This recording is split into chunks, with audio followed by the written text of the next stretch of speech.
lots of houses like I said here, okay? Okay. So the municipality now, they didn't know, okay? They're Right. all will go. They tore them all down.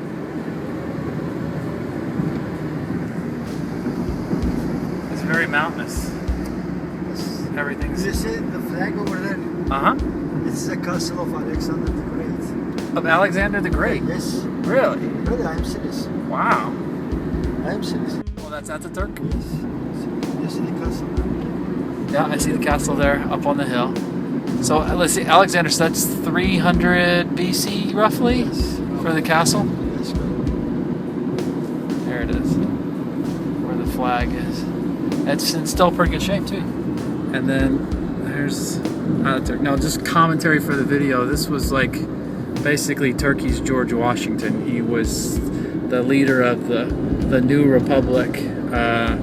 Was a symbol of change and a military leader.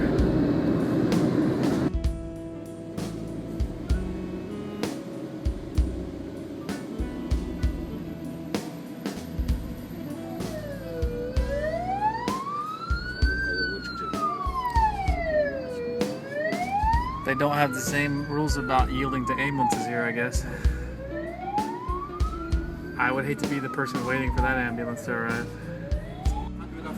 But actually there was another fortress here before, that's Byzantine, but the meaning of the fortress is to control the merchants' way, ancient roads. Oh yes. The Silk Road was coming from India and China, from east, going to Ephesus, and another road coming from Smyrna, Izmir, to Ephesus, so they were meeting here. Here was the crossroads of the All the trade. way, yeah. So it controlled the trade route. Uh-huh. This is the fortress of Ephesus, where they moved here in the 6th century If you can try. because of malaria. Yeah. Ephesus, so they basically abandoned Ephesus because of malaria to move to here. And this is called Selçuk now, right? Selçuk, yes. Selçuk. Selçuk. Yes, Selçuk is the name of the town.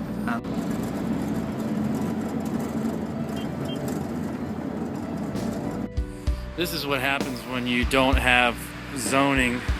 Notice how you got the gas pumps right here, and then inches away people are parked because people live right on the gas station. But if I pan over here, this is really interesting. We're just within a stone's throw of the medieval castle. So I'm standing inside the remains of St. John Basilica, in particular the baptistry. You can see the steps that would lead down into the baptistry. We're near the site where John's grave was, and there's nothing left of John's body because the Crusaders briefly occupied this area in the 1100s. And in the thinking of the time, bodies of the saints and religious people had some spiritual significance, so the bones were all stolen by the Crusaders that occupied the area, and there's nothing that remains of the body. This is the Basilica of St. John. This is the site of the grave of John, the disciple of Jesus, the one referred to in the Gospel as the disciple whom Jesus loved. They are fairly certain this is the accurate site because there was a church here as early as the 2nd century marking the site, a small wooden shrine. And then in the 6th century it was in bad condition, and the Emperor Justinian I built this church on the site to replace it. Then in the 1300s, when Muslims took control of the area, it was briefly converted into a mosque until 1365, when the whole site was leveled by an earthquake, and now only these ruins remain. This was the tomb of John. It's just a marker site now because, as I mentioned, the body was carried off by the Crusaders in the 1100s. Or I should say more parted out, since they all took bones and pieces of it.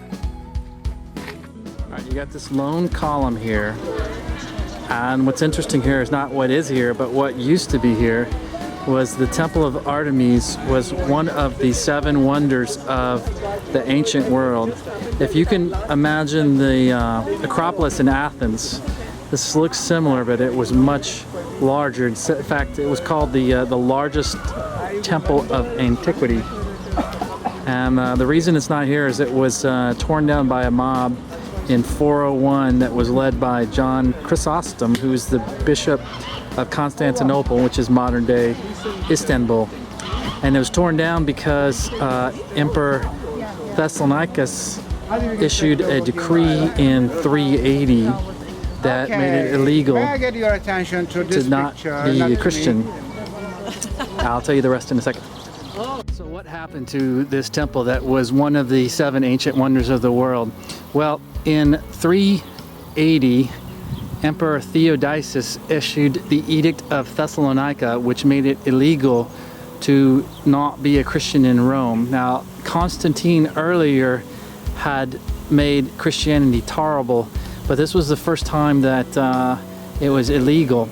And people continue to worship here at the Temple of Artemis. So John Chrysostom, Bishop of Constantinople, or as it's known today, Istanbul, led a mob for the destruction of the temple.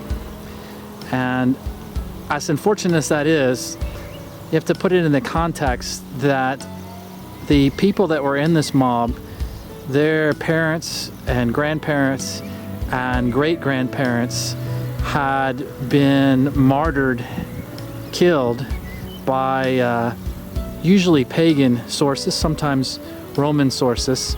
And this temple allowed those religions, which were now illegal, to continue to meet. It was also a symbol of the oppression that had led to so many deaths. So as a symbol of oppression, and also as a way to stop the paganism that was responsible for so much abuse, the Christians tore down the temple.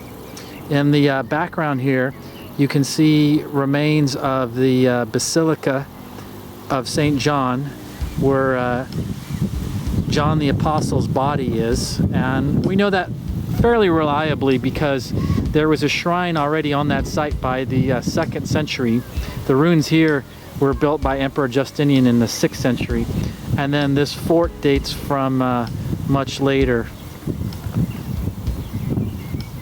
Get a shot from just a different angle of the remains of the Temple of Artemis that was one of the 7 wonders of the ancient world.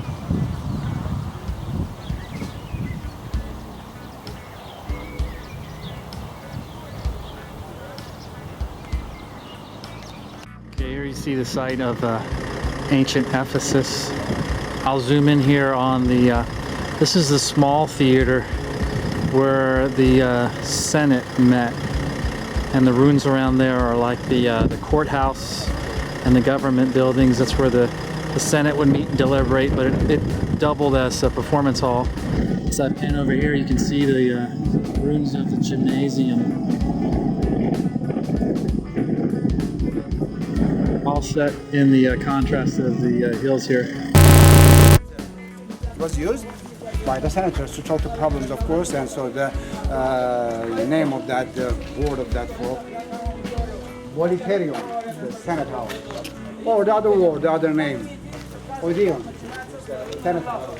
I'm sorry, the Music Hall. Senate House and Music Hall. So we understand that it was used for many different purposes. This is a hospital dating from 200 BC. They would practice surgery using wine as anesthesia and lots of herbal medicines, but they found modern surgical devices like scalpels, scissors. This was standing when Paul was in Ephesus. If Paul or people from the first century church were sick, this is where they would have come for treatment. These are ruins of the Temple of Domitian, the Roman governor from 81 through 96. He was a very ruthless governor, and partially for that reason he was murdered by 2 Christian slaves, and he was such hated asked the, I said governor, emperor, that his temple was destroyed afterwards. This is the ancient road coming from old Ephesus. And at this point here, there was gates. Vehicular traffic had to stop, and it was all foot traffic. From here down to the Library of Selçuk, which was built in 125. So this would not have been here when Paul was in Ephesus. It was built almost 75 years later. This was built when Timothy was bishop of the Church of Ephesus. Selçuk was a former proconsul who paid for the library entirely out of personal funds, and he's buried underneath it. This little basin here was actually for peeing in. It was a designated place to pee because this was a shop of a leather worker, and they used urine to clean the hides. Here's a little bit closer view of Selçuk Library.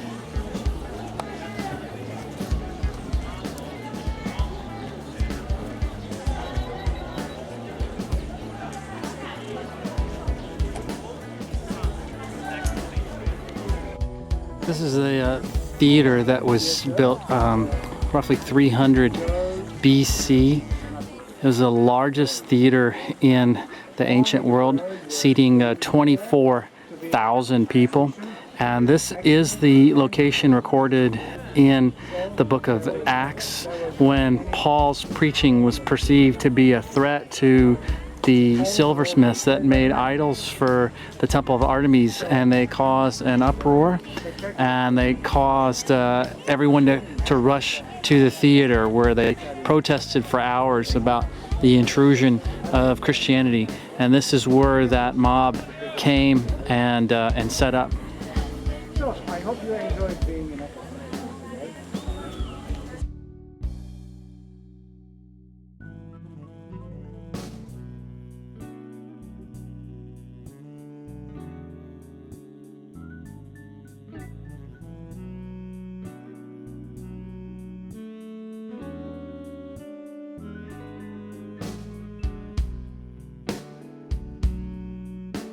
Of the temple in Ephesus. It was the largest temple of antiquity, 24 to 25,000 seats. The place recorded in Acts 19 of the city uproar against Paul because Christianity threatened the Temple of Artemis. And you can see the port of Ephesus in the background. Part of the reason why the city was so important commercially. Is that the Turkish Air Force? Wow, yeah. Oh, he went behind the hill. There he is.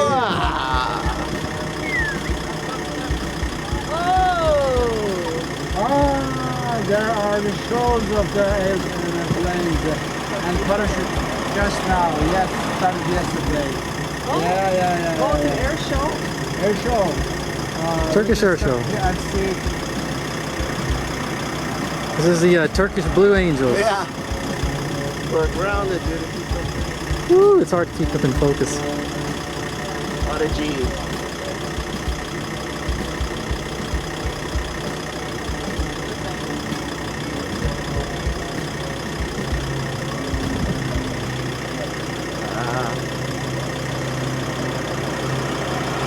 Well, that's an inverted dive. He's doing that upside down.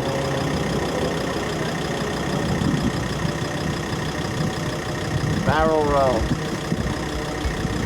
Wow, that's hard to film.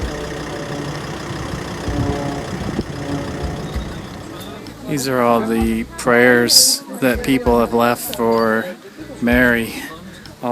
Most of them are like this one. I want money, health, and happiness, but I kind of especially like this one.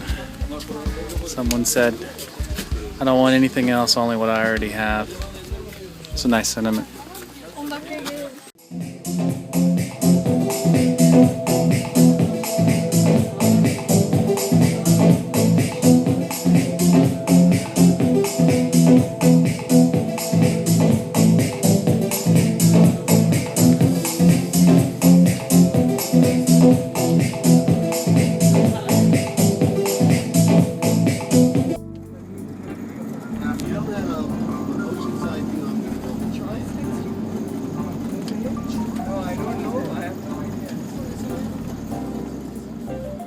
How old is this fortress? 1400.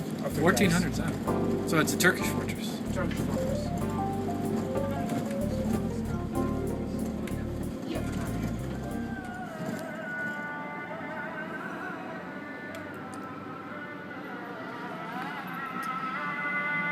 So I can tell you right off the bat, they have better singers in Izmir than they did in Istanbul. I think they actually have tryouts here. And that's the Hilton.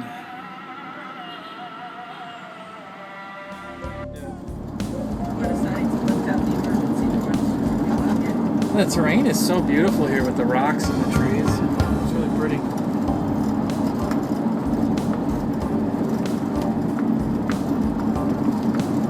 Kind of reminds me of California. Actually, no, these aren't vineyards. This is the main highway out of Izmir. This reminds me a lot of California. The nicely landscaped median, and then you have the combination of greens and browns. The greens from the deeper rooted trees, and then the browns with the shallower roots. Reminds me of the California dry season. Very beautiful. A lot like Highway 101. So the white there on the hill is not snow. That's the travertine deposits. There it goes. You can see it now on the hillside. All the white there is the travertine deposits from the hot springs. They call it the Cotton Palace. We'll go take a closer look. Bir seferde fark ediyor. Ama o bir türlü o otobandan bir biniyorsun, 1,5 saatte Aydın'dasın. Geriye... Now you can see it really good.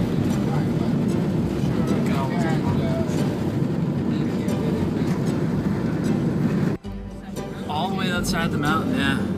And when we got to the far side, there was flowing water again on the far side. Yeah. At the very end of it. And no one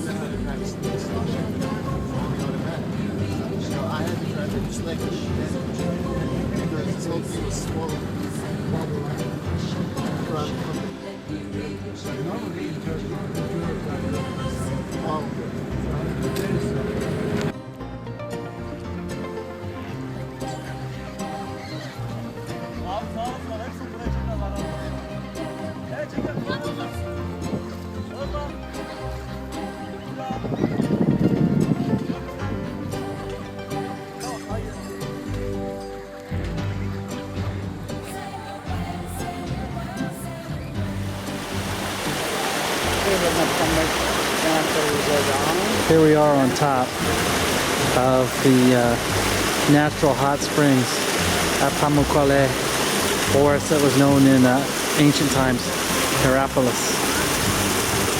And you can see here the natural springs flowing, which leaves the calcium deposits, which forms these terraces.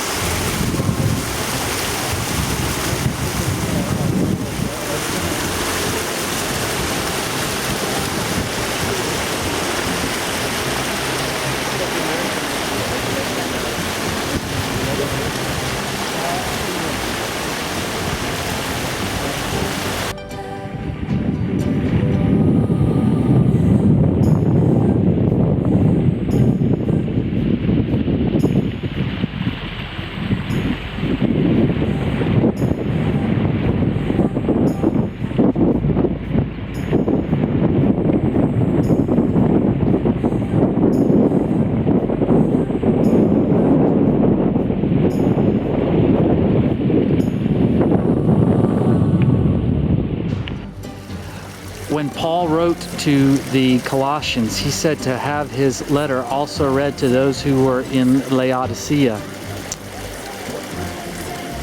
Laodicea is halfway between here and Colossae.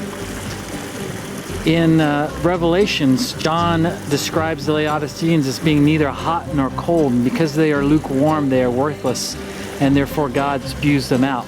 Well, here in Hierapolis, there are naturally occurring hot springs that are flowing out of the ground that were delightful for bathing and for medicinal purposes.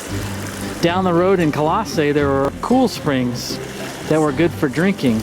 In between was Laodicea, where the hot springs and the cool springs commingled and they became lukewarm, as John describes in Revelation, both as a literal picture of what was happening in Laodicea as well as a metaphor of their spiritual lives.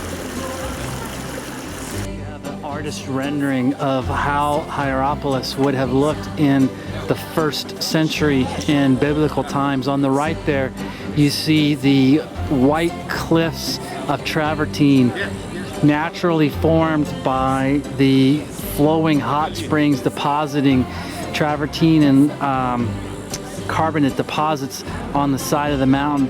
And then the city was built immediately behind that. The city was the Sarasota, Florida of the Roman world, with 90 to 95% of the residents being retirees because of the medicinal effect that the hot springs were said to have in prolonging life. Because of that, Hierapolis has the 3rd largest Roman gravesite outside of Italy. I'm standing on the main road of Hierapolis, looking at the north gate and panning down the central street to what remains of the theater, the 2 only significant structures still standing. Hierapolis is barely a blip in the biblical account. Paul mentions having concern for the residents of Hierapolis, as does Eusebius. Where Hierapolis is important to us is because of its bishop from the 2nd century, Papias. Papias wrote the book On the Sayings of Christ. It was a commentary on the Gospels, Matthew, Mark, Luke, and John. Since you can't write a commentary on a book that has not yet been written, this is how we know for certainty that all of the Gospels were composed in the 1st century, contrary to the ridiculous assertion of some liberals that claim that they were written later. It's also Papias that tells us that the Gospel of Mark was written by John Mark, the interpreter of Peter. This shows how much mythology played into this area. Here you have the goddess Nike, and there you have Poseidon, and then over there is the backside of Triton, and then that fresco there was Hades kidnapping Persephone. And all these friezes were taken from the theater here in Hierapolis.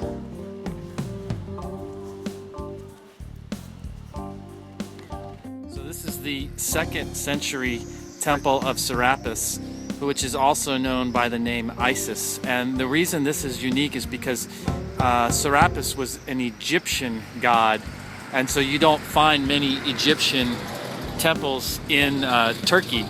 And the interesting thing that happened here, here's my guide. There is one more. There is one more. In Ephesus that you must have visited, but the thing is, you couldn't possibly see that Serapis temple in Ephesus because it is a little away from the roots of the tourist guides. Right. So it is in fact very close to Agora, but state commercial Agora, and it's very close to library of Ephesus, Sardis library. But the thing is, the government or the administration of Ephesus didn't make the way through this to get to there. Serapis temple. So the interesting that happened here at this particular location was the Serapis cult violently opposed Christianity, and in the 2nd century, Antipas was the bishop of the church of Pergamon, and they killed him by putting him in a bronzen bowl and cooking him here at this temple in the 2nd century. So we are at Trajan's temple in Pergamon. On the emperors, some of them were deified and considered themselves to be gods, and therefore they felt it appropriate to build temples to themselves, just like you have to the Greek gods and other gods. And we're here on the top of the acropolis overlooking Pergamon. Here's an alternate view of the Temple of Trajan from the backside. You can see where it overlooks the theater, which the unique thing about this theater was how steep it is. It was the steepest grade theater in the ancient world. Caviar stage part, as if here you are not away from the nature. A person who is coming here and watching the skiing stage cannot be away from nature.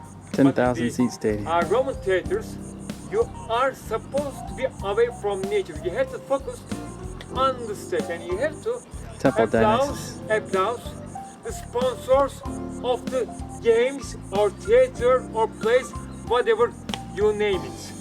Because Roma means show business. And before A little different perspective on the theater. Trajan's Temple up there. 10,000 seat theater. Dionysus' temple. All overlooking the valley. And Zeus's altar down here. This was where the beautiful altar of Pergamon was, that was taken off to Berlin. Now has its own museum in Berlin called the Pergamon Museum. It's an artist rendering of what it looked like. This is all that's left today is the foundation stones. This is the place. Now, I showed you how beautiful it was. It's because you have to put it in perspective to understand why John would say this. But when John referenced Pergamon in Revelation, he called it the altar of Satan. And some people believe he was referring to this literal spot because it was such a beautiful temple and it was dedicated to a pagan god. So he was either referencing this exact spot or metaphorically of the city itself. Check out this massive amount of marble mining. They've like cut up this entire mountain. Is all marble all the way over to there. That's why they say that Turkey is the second largest marble stores in the world.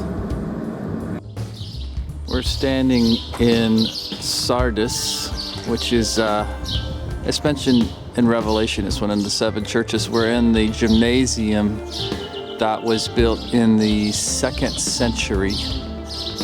Gymnasium in the same sense that we use it today, dedicated to physical education. It was dedicated to Emperor Septimus Severus. And one of the unique things, this is the first place I've seen of all the temples, this kind of column design with diagonal spiraling columns as opposed to the traditional vertical fluted columns. Very impressive ruin. A lot of detail in the carvings of the capitals and the lettering.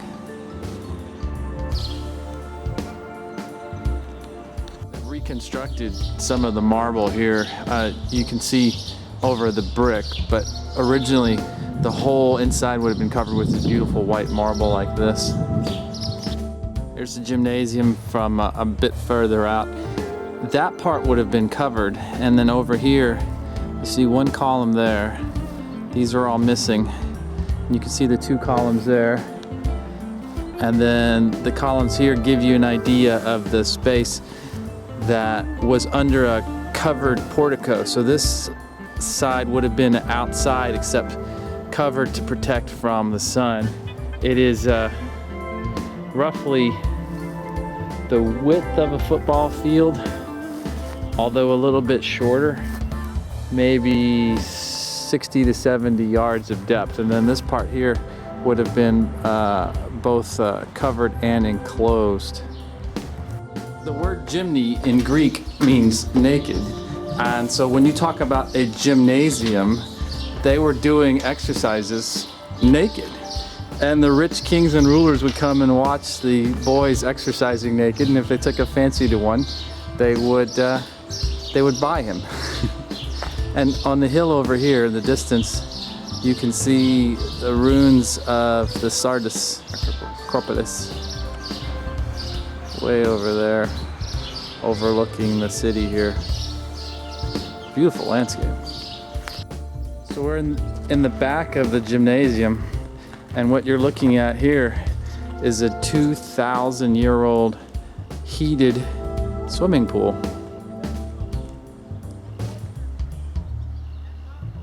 That's pretty darn cool. And then of course the roof is all collapsed. You could probably guess what this is, especially if I zoom in on this part. And by now you've probably figured out this is the latrine, and that's where you'd sit and the water underneath would carry away any, we'll call it debris. This is from the outside. It was clearly not as opulent as it was inside. It was quite magnificent. And then these were not built in the 2nd century with the gymnasium. They're 4th and 5th century additions. They would have been shops, restaurants on the way to the gymnasium. Walking along the outside here and give you an idea what life was like. They found like artifacts that this was a hardware shop here, and then this little store, they don't know, I haven't found anything, but they found something that leads them to believe this little niche was an office, and this was a paint shop. So he's kind of walking down this street in the 4th century, and he's got these retail stores around here, much the same way that we'd have in a strip mall today. Gives you an idea of what this would have looked like before it was excavated. I mean, here it just looks like dirt, right? Dirt and grass, and then here's where they started to dig a tunnel, and they have they stopped because they found piping coming out of the ground there, and over there they've kind of identified a street that they're starting to uncover, but it's very much a work in progress. This is what was part of the gymnasium. You can see that they're back in the background. That was converted to a Jewish synagogue in the 4th century. You can see some of the elaborate tile work here. This is an artist's rendering of what it would look like. It was open air with the colonnades on the side. The columns are here, but the roof is missing. And then they had the washing basin where they would purify themselves before proceeding into the formal part of the synagogue through the doors there. And the interesting thing is that at some point later, someone has inscribed a Christian symbol in the ground here in the synagogue.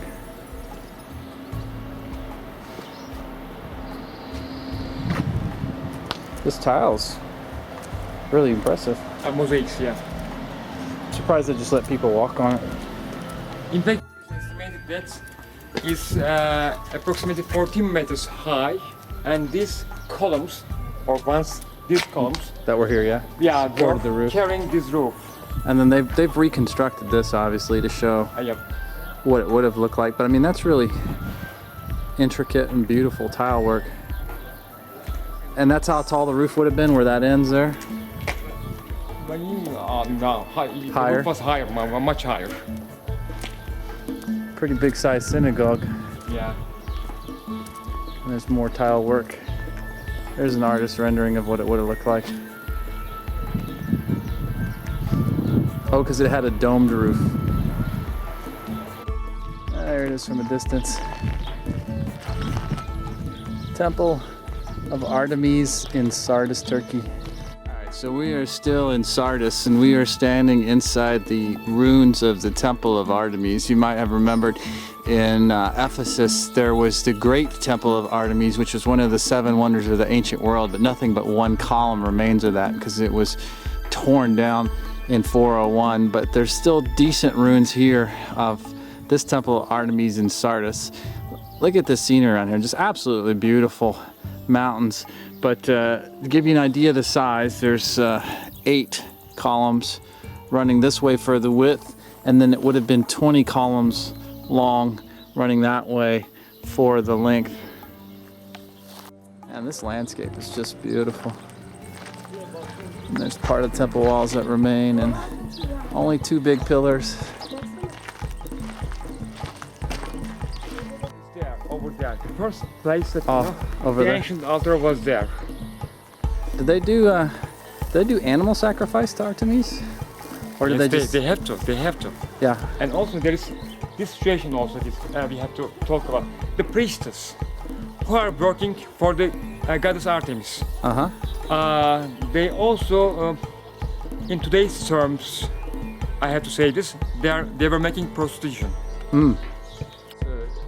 We're now in the ruins of a 4th century Christian church, and I showed you those columns before. There's where we are in relationship to Artemis Temple, like literally right outside of it. Now, Christianity was officially the religion of the Roman Empire after Constantine, but other religions were tolerated until the Edict of Thessalonica in 381 made non-Christian religions illegal. So early 4th century church would have to coexist with paganism, which was still practiced that late in history and still accepted, but then rapidly dissipated when Emperor Theodius made it illegal.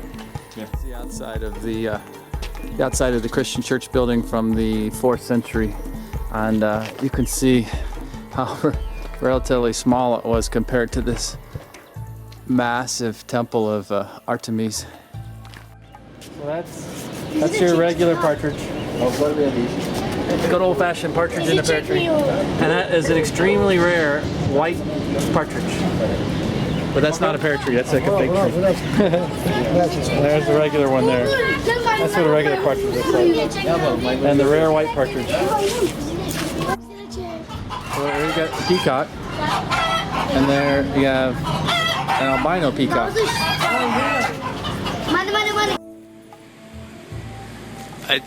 It's hard to tell from this side. It doesn't even really look like a church, but this was the 2nd century church of Polycarp, who is a well-documented disciple of John.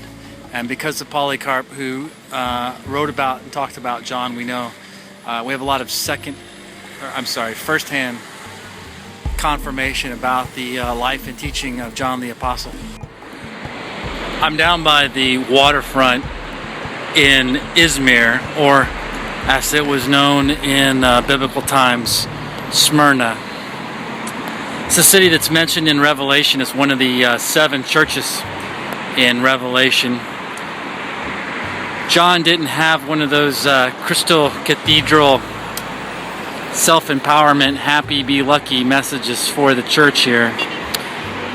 John said to them, "The Lord knows of your poverty, but know that Satan is about to test you. You'll be in prison for 10 days, and some of you will face death, but those that persevere will be given eternal life."